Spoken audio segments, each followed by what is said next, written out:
ॐ वसुदेवसुतं देवं कंसचाणूरमर्दनं देवकी परमानन्दं कृष्णं वन्दे जगद्गुरुम् असतो मा सद्गमय तमसो मा ज्योतिर्गमय मृत्योर्मामृतङ्गमय।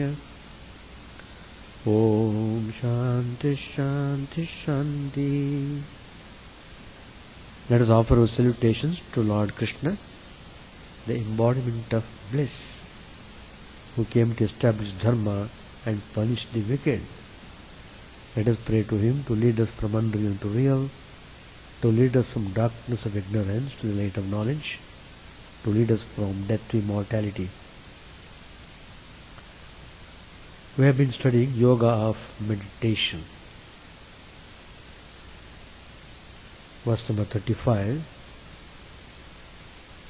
Sri Bhagavan Uvacha Asamshyam Mahabaho Manodurnigraham Chalam Abhyasena Kaunteya Vairagyena Grichyate. In the last verse, Arjun said to Lord Krishna that it is too difficult to control the mind. It is like controlling the wind. So, when he expressed that difficulty, Lord Krishna answers him in a very clear-cut way. Look, there is no doubt mind is difficult to control. It is well-known fact. And it is restless, true. But by practice and by dispassion, it may be restrained. That is Abhyasa, Vairagya. These two are very essential to take control of the restless mind. So, one need not be afraid of that. In fact, in a way, it's good. You have become aware of the fact that the mind is like that. So you have to take steps to correct it. If the mind is restless, it means you have to make it calm. So, through repeated practices and dispassion, the mind can be brought under control. Practice means spiritual disciplines, instructions given by the Guru and the scriptures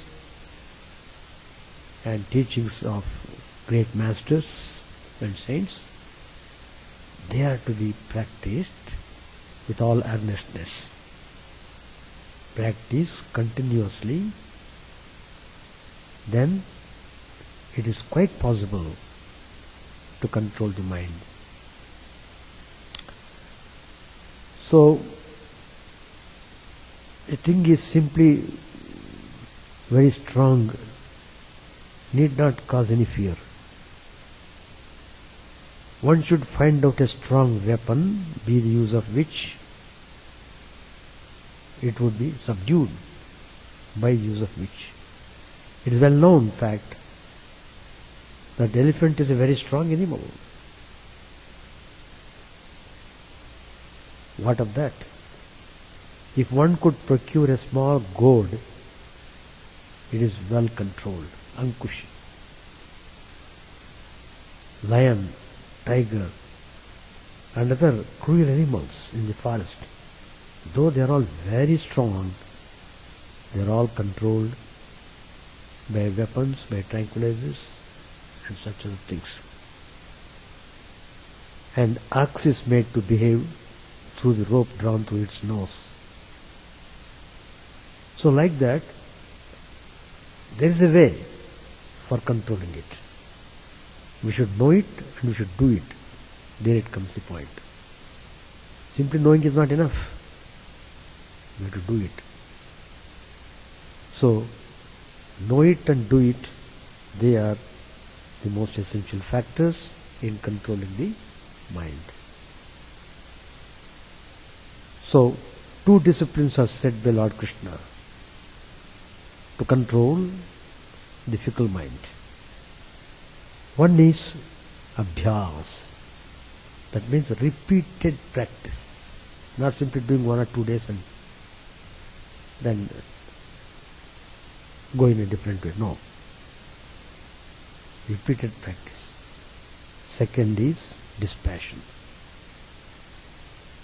Now these two, practice and dispassion, are very essential for controlling the mind, and for a person who is trying to meditate upon. In Patanjali Yoga Shastra also, it is clearly mentioned, Abhyasa Vairagyabhyam Tannirodha. Patanjali Maharshi, great yogi. So, he says how to control the mind, to practice Raja Yoga. So he says, Abhyasa Vairagyabhyam, restless mind can be brought under control through practice and dispassion. Now, Abhyasa means whenever the mind goes out, by right counseling, it can be indrawn. When the mind runs after sense objects, by pointing out the defects in them, dispassion should be developed in the mind, which makes it stop to go after them. When the mind goes somewhere, one should keep watching its movements. Allow the mind to run after in its own way. But one should not involve in its way, but keep seeing its mad behavior. Then mind stops running after them slowly.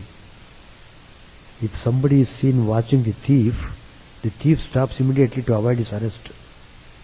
Same way the mind also. When the mind comes to know this master is watching the mind, it controls itself. About dispassion, one should cultivate dispassion towards impermanent things.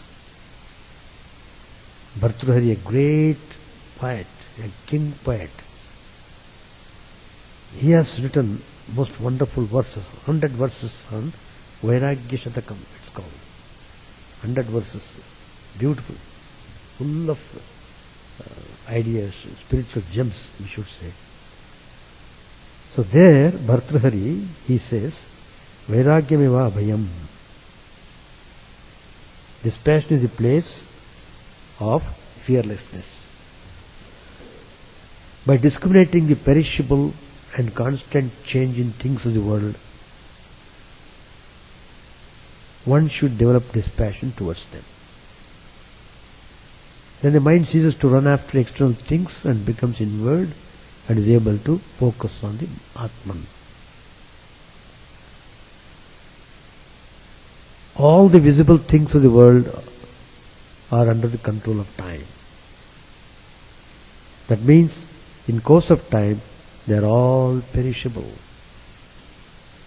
Even the most loved and nourished body is perishable in course of time. So why should hanker after imperishable things of the world? It is only Atman that is everlasting, the imperishable. So one should strive to attain that. Atman, that is the consciousness, which is animating the function of the body. One is not satisfied by the sense pleasures of the world. The more he enjoys, the more he wants to enjoy. In course of time, he becomes crazy in a way. That means, in that process, he becomes tightly bound by worldly shackles. In that process, mind becomes totally absorbed in the worldly activities and entanglements, thereby distances itself from ever blissful Atman. Mind is not at all interested in spiritual practices which could result in the realization of Atman. So, in order to bring the mind back from running after external imperishable things and fix it on Atman, dispassion is very necessary. Dispassion is Vairagya. Many direct disciples of Sri Ramakrishna, who are all gems in spiritual life, who did realize the truth while Sri Ramakrishna alive,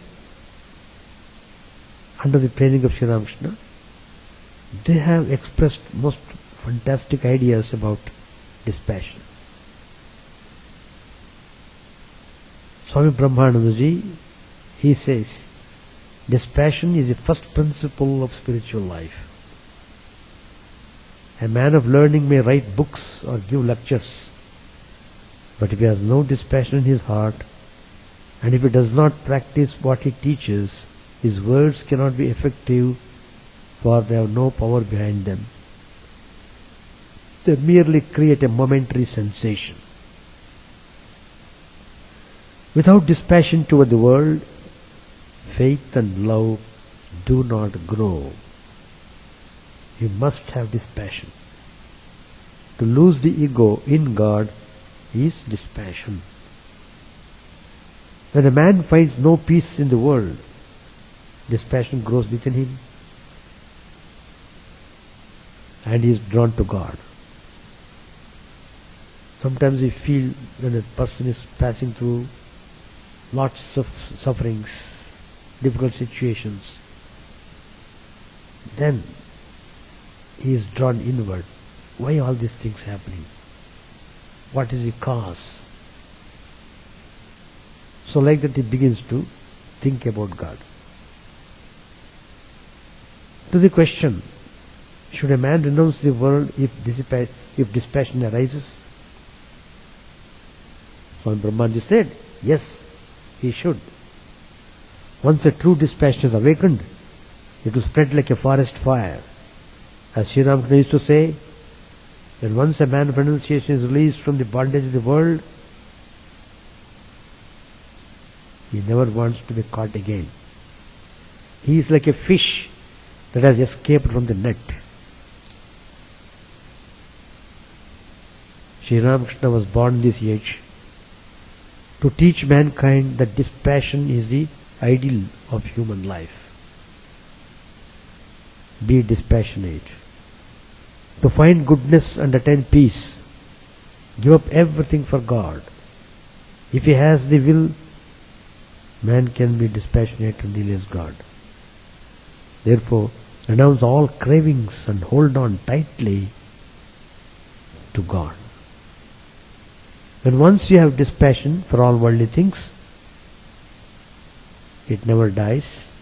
On the other hand, it grows like fire. After one has once come out of the world, one never wants to go back to it. Whatever you are doing here is certainly Master's work, and you are doing it all for His pleasure. You are not actuated by any selfish, worldly desire. These activities of yours will undoubtedly foster a spirit of renunciation and dispassion. Swami Shivanandaji was telling to spiritual aspirants who are practicing spiritual life. Those who have real dispassion and sincere detachment have nothing to fear at any time. God will reveal Himself in their hearts. He will fulfill their life's goal by His blessed vision. This process of evolution and involution is only another form of the twin forces of attraction or attachment and repulsion or dispassion. It is because of attraction or attachment that souls are drawn into this world, coming back and forth and playing their different embodied roles. The more you grow in discrimination and dispassion, that is Viveka and Vairagya, the more power you will manifest. Even if you yourself are not aware of it, others will feel it. This passion depends upon past impressions. One gets it only when one is free from all desires and not otherwise.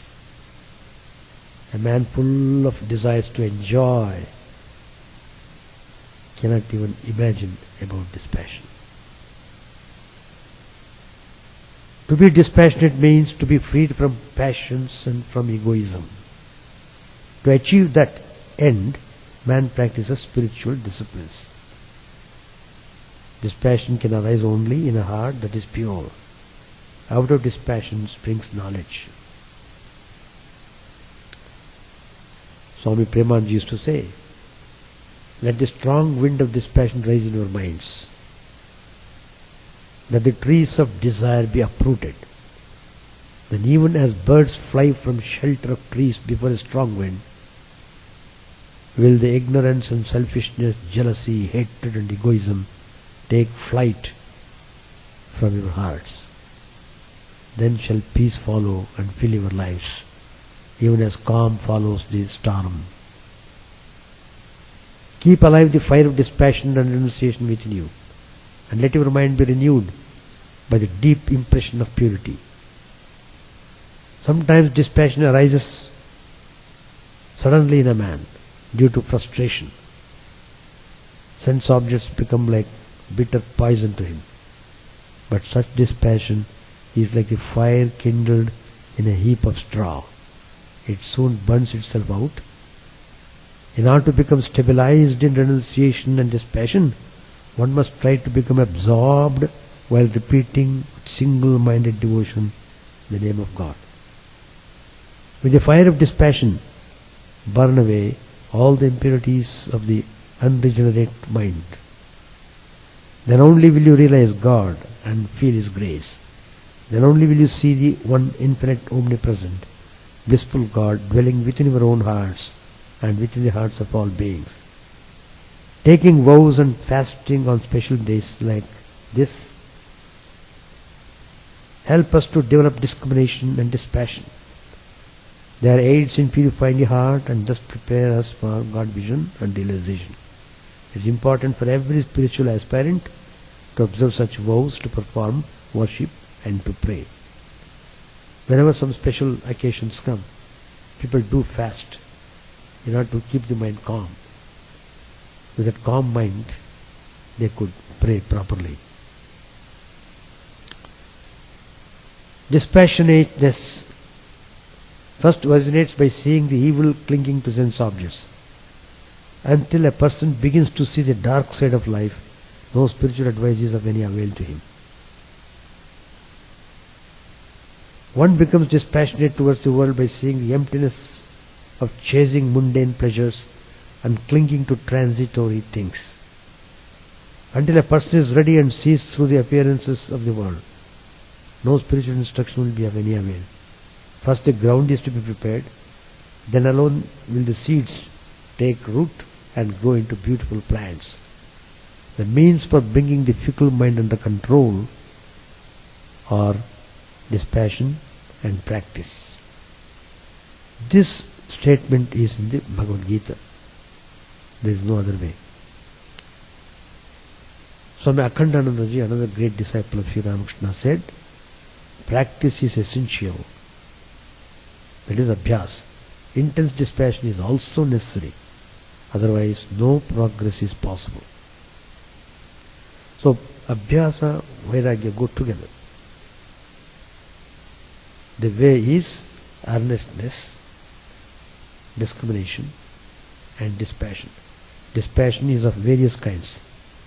The dispassion that comes at the cremation ground and the dispassion resulting out of discrimination. Swami Vivekananda once told us at the Baranagar monastery You see, we shall all be sincere.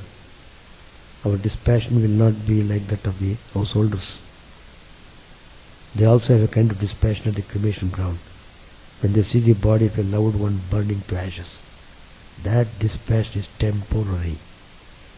It is common to all. But when they go back to their houses, after some time they forget everything due to Maya. They merge in it. But we have known what the worldly life is. We are not going back to it. It's very well if we can realize God. But even if we cannot, we are not going back. We shall proceed slowly, sailing onwards. When the mind is favorable, we shall unfurl the sail. When it is against us, we shall stop, but never go back. In the beginning, you have to be a pessimist, to feel as if everything is bad. This birth, death, old age, disease, everything of this world is full of misery. Only with this kind of thinking will dispassion come. Narendranath entered the room and sat near Sri Ramakrishna. Since the death of his father, Narendra had been very much worried about the family's financial condition. He now had to support his mother and brothers. Besides, he was preparing himself for his law examination. Lately he had served as a teacher in the Vidyasagar school at Bowbazar.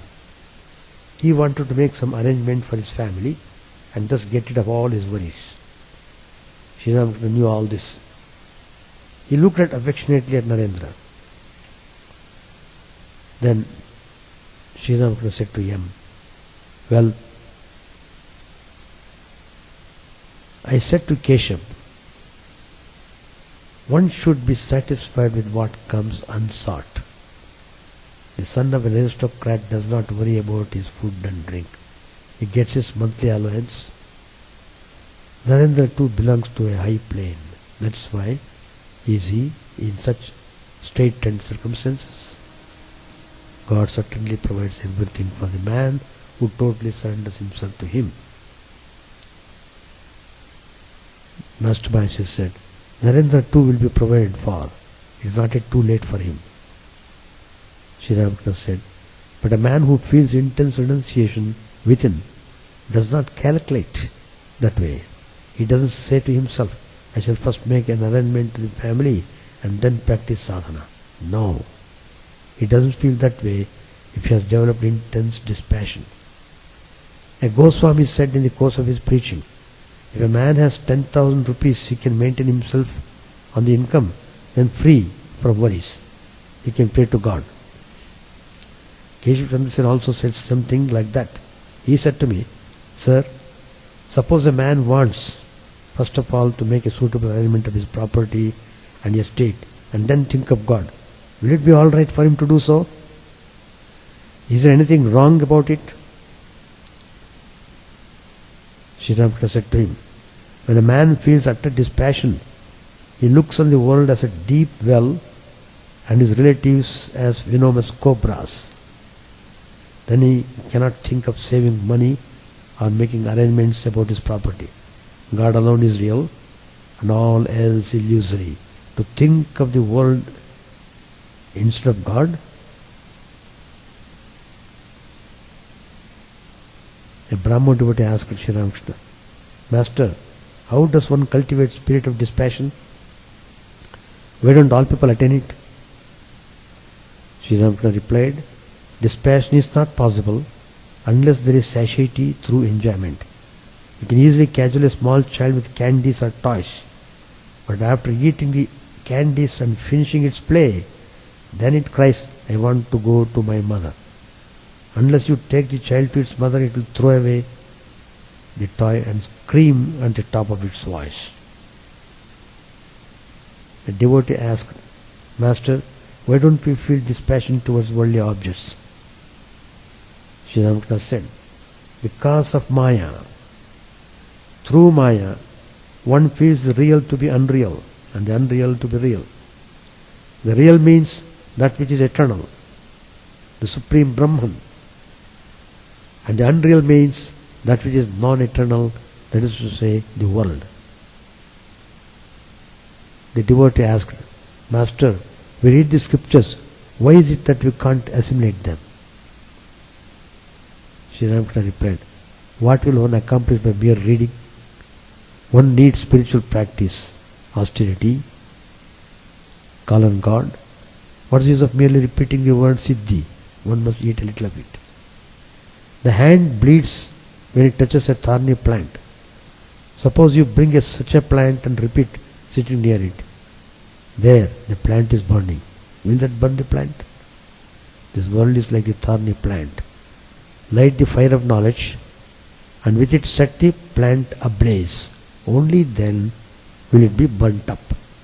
One must labor little while at the stage of sadhana. Then the path becomes easy. Steer the boat around the curves of the river and then let it go with the favorable wind.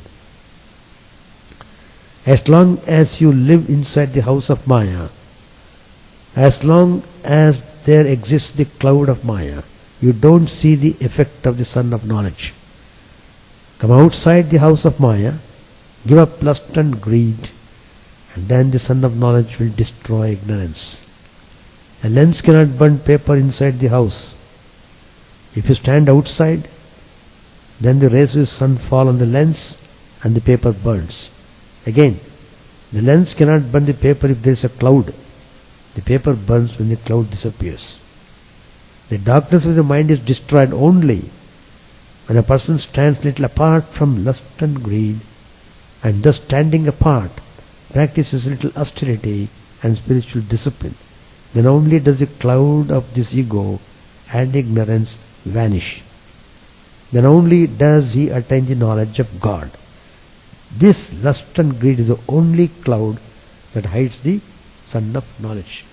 All the people are carried away by this most terrible attraction of lust and greed.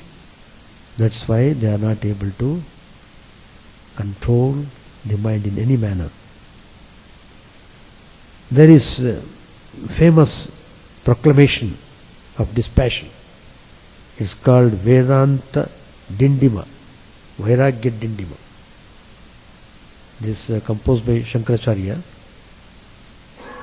Vairagya Dindima, a proclamation of dispassion. What is that?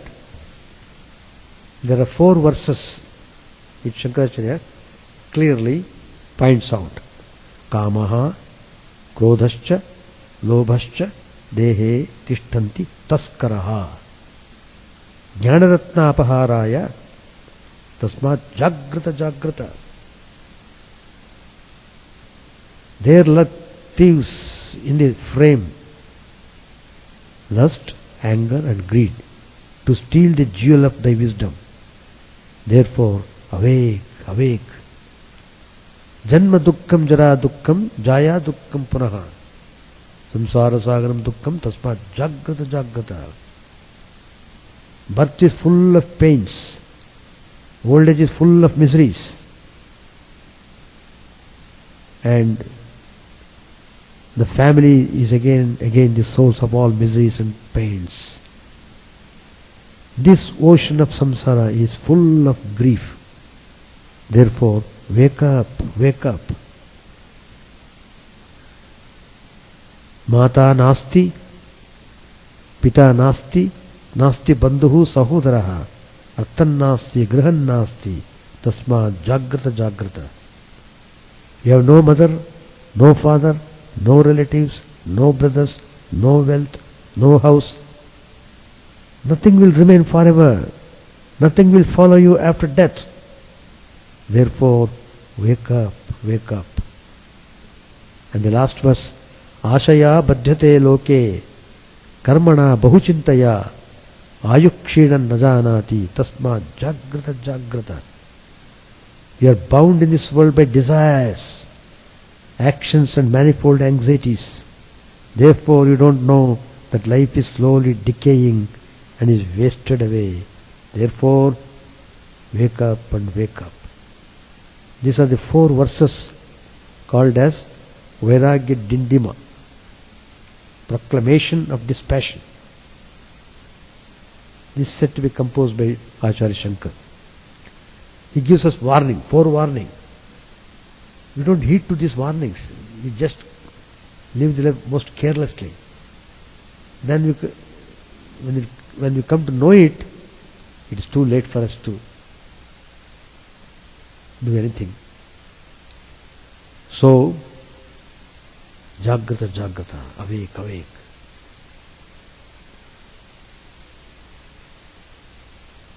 Seven vital points are to be remembered to get dispassion. Vairagya. How to create Vairagya in the mind. 1. Sensual pleasure is momentary, deceptive, illusory and imaginary. 2. A mustard of pleasure is mixed with a mountain of pain. 3. Enjoyment cannot bring about satisfaction of a desire. On the contrary, it makes the mind more restless after enjoyment through intense craving, trishnas and vasanas. 4. Sensual pleasure is an enemy of the knowledge of Brahman. 5. Sensual pleasure is the cause of birth and death. 6. This body is nothing but a mass of flesh, bones and all sorts of filth. 7.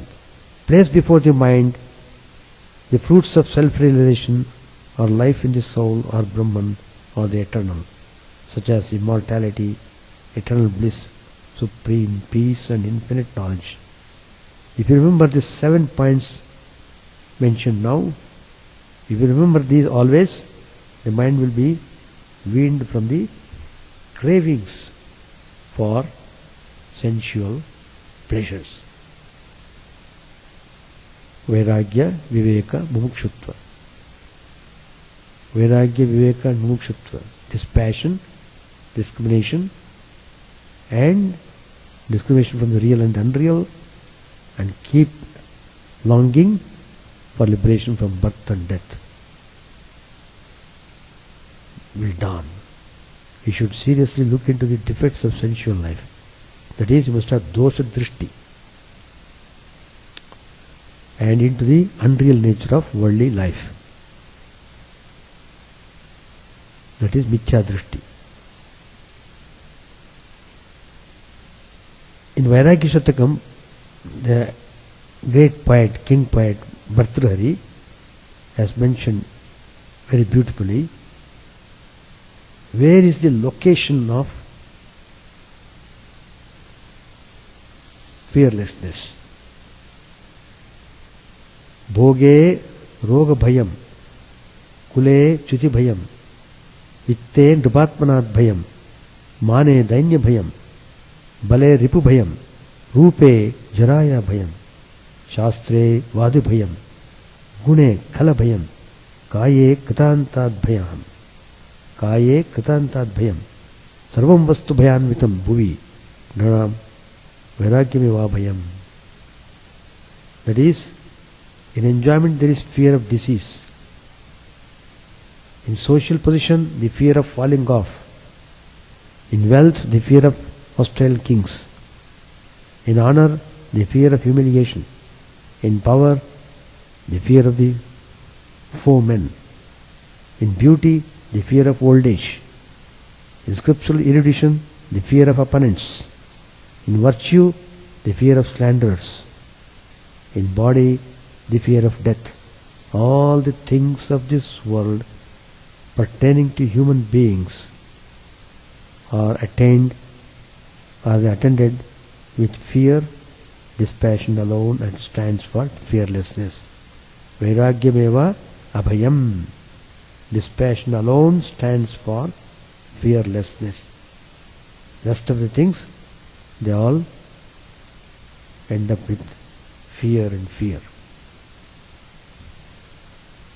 In Patanjala Yoga Shastra also, Patanjali Maharshi tells clearly, Tattasthitau yatno abhyasaha. he also gives importance for abhyasa, practice. Abhyasa means having an attitude of persistent effort to attain and maintain a state of stable tranquility.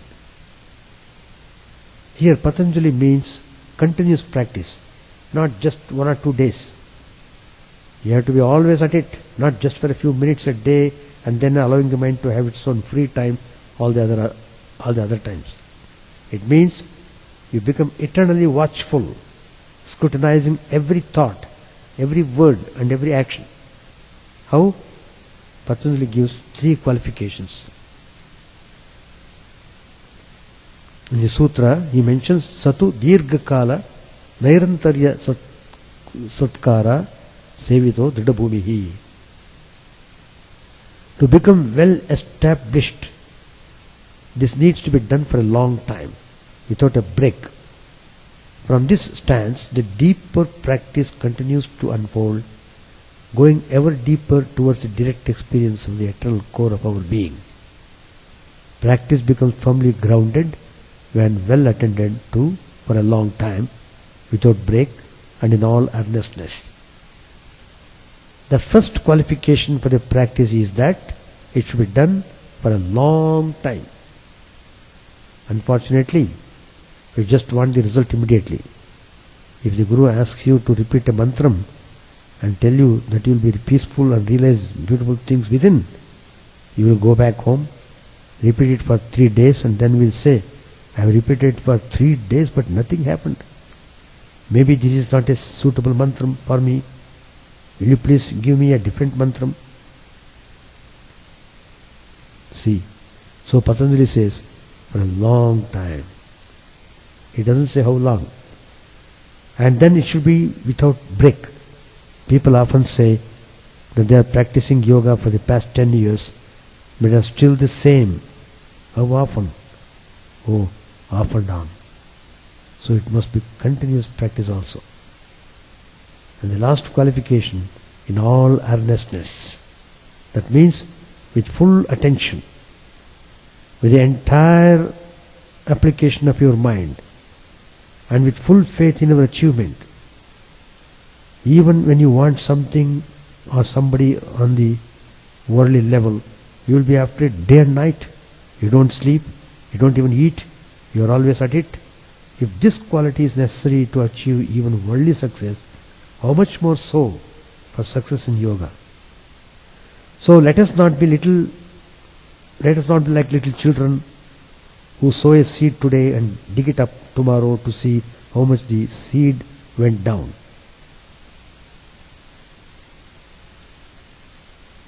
That is how much the root went down. We need all these 3 qualities: patience, devotion and faith. There's a famous incident. Once Narada Maharshi, while traveling, passed through a forest.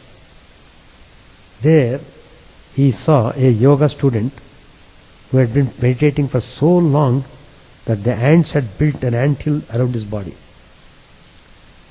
The yogi looked at Narada and asked, Sir, where are you going? Narada Maharshi replied, I am going to Vaikuntha, Lord Vishnu's abode.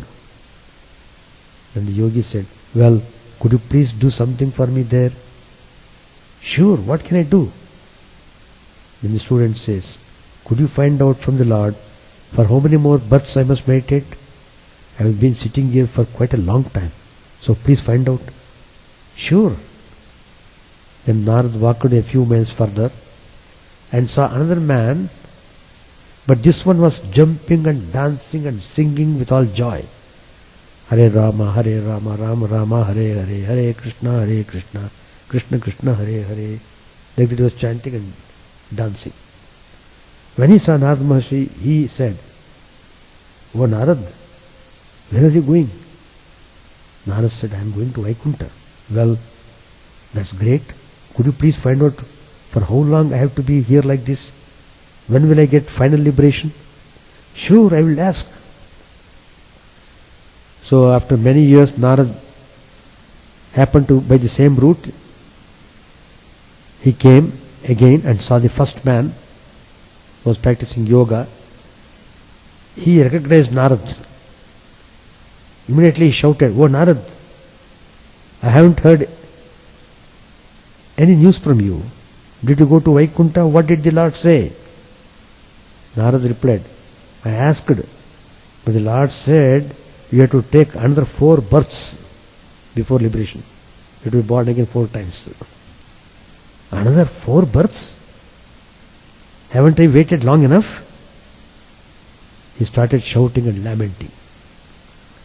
Narad walked further and saw the second man still singing and dancing. "Oh Narad, I'm very happy to see you. What happened? Did you get some news for me?" Narad said, "Yes." "Well, will you please tell me what the Lord said about me? When do I get liberation?" Narad said, "Well, do you see the tree there in front of you?" "Yes." "Can you count the leaves on it?" "Counting the leaves? They are countless. Plenty of leaves are there." Narad said, "Well, Lord Vishnu said you will have to take as many births as the number of leaves of the tree." The devotee did not get depressed by this answer. "Oh, is that all? So at least it's a limited time. It's a limited number then. Now I know where it ends. That's fine. I can quickly finish it off." Thank God that he did not say the leaves of the entire forest. Only at least he said only one tree. Just then, because he was sincere and earnest in his practices and well established in his conviction, just then a beautiful chariot came from Vaikuntha.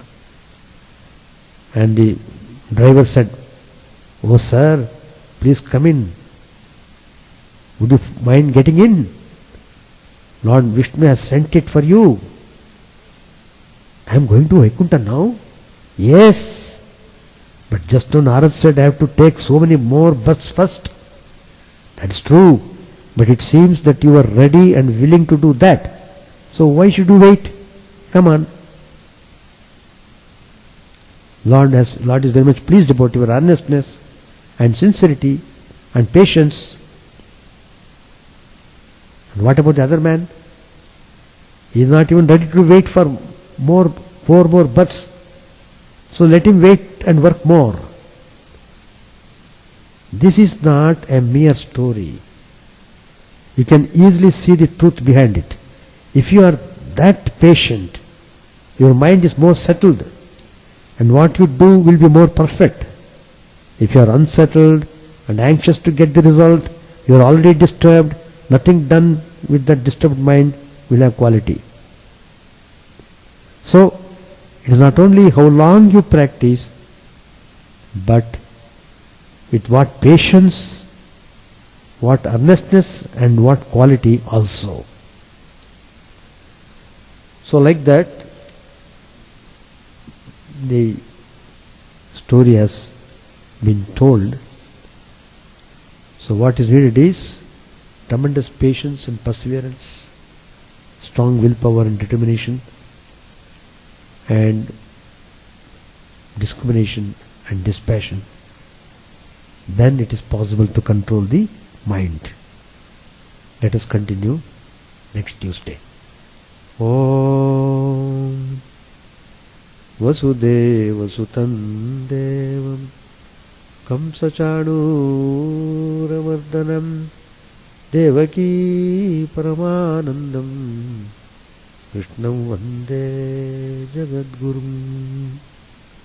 Let us offer observations to Lord Krishna, the embodiment of bliss, who came to establish dharma and punish the wicked. Peace, peace, peace be unto all.